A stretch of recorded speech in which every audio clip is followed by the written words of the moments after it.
Iisa lang ang magandang balita.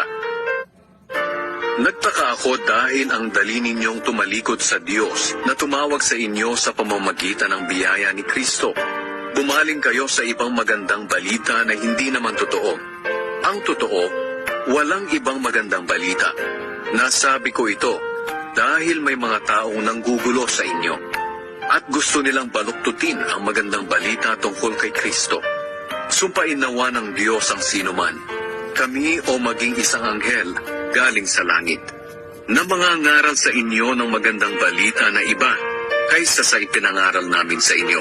Sinabi na namin sa inyo noon at muli kong sasabihin, kung may mangangaral sa inyo ng magandang balita na iba kaysa sa tinanggap ninyo, sumpain siya ng Diyos.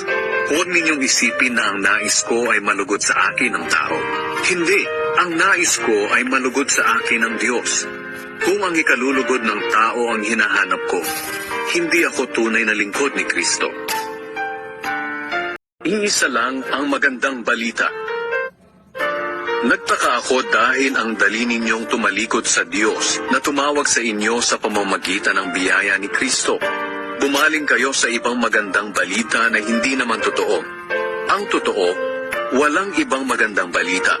Nasabi ko ito dahil may mga taong nanggugulo sa inyo at gusto nilang baluktutin ang magandang balita tungkol kay Kristo.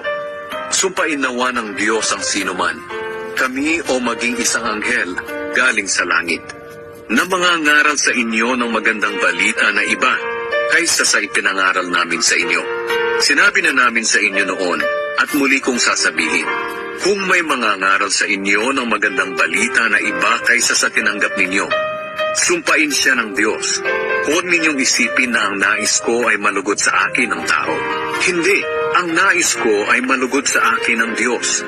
Kung ang ikalulugod ng tao ang hinahanap ko, hindi ako tunay na lingkod ni Kristo. Iisa lang ang magandang balita. Nagtaka ako dahil ang dali ninyong tumalikod sa Diyos na tumawag sa inyo sa pamamagitan ng biyaya ni Kristo. Bumaling kayo sa ibang magandang balita na hindi naman totoo. Ang totoo, walang ibang magandang balita. Nasabi ko ito dahil may mga taong nanggugulo sa inyo at gusto nilang baluktutin ang magandang balita tungkol kay Kristo.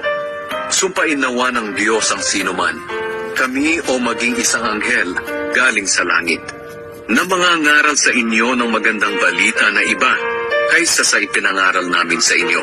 Sinabi na namin sa inyo noon at muli kong sasabihin, kung may mangangaral sa inyo ng magandang balita na iba kaysa sa tinanggap ninyo, sumpain siya ng Diyos.